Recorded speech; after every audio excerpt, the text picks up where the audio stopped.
This video will discuss the solution to question 21. The circuit in figure 4 will surely start oscillations if, and then 9 options are given for constraints between RB and RA.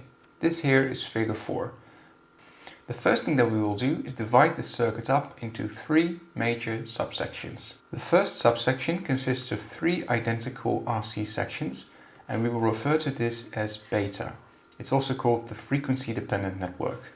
The second component consists of an operational amplifier with an output path that's directly connected to the inverting input. And that means that this is a unity gain buffer. The voltage at the output node is identical to the voltage at the positive input node. The last subsection is this, which we'll refer to as A, and this is an inverting amplifier. We can start our analysis by looking at the transfer function of our frequency dependent network. This transfer function will be given to you during the exam on the formula sheet.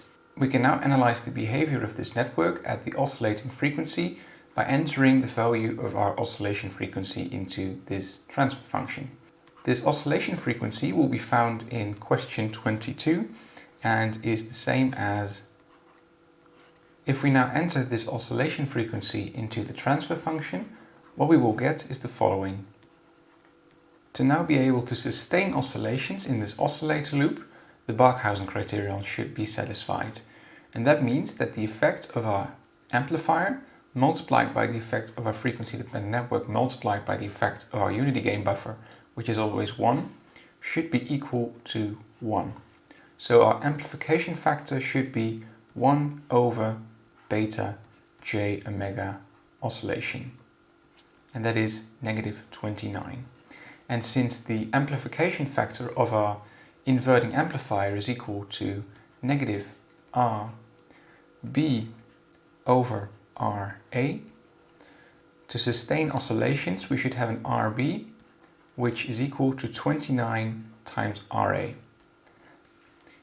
However, in this question it's asked for which constraint the circuit will be able to start oscillations, which means that the open loop gain should actually cause unstable behavior. And that is only possible if our amplification factor is larger than negative 29. And this is therefore only possible at RB larger than 29 RA.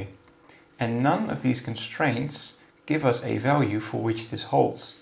So the correct answer to this question is H. None of the answers can cause the circuit to surely start oscillations.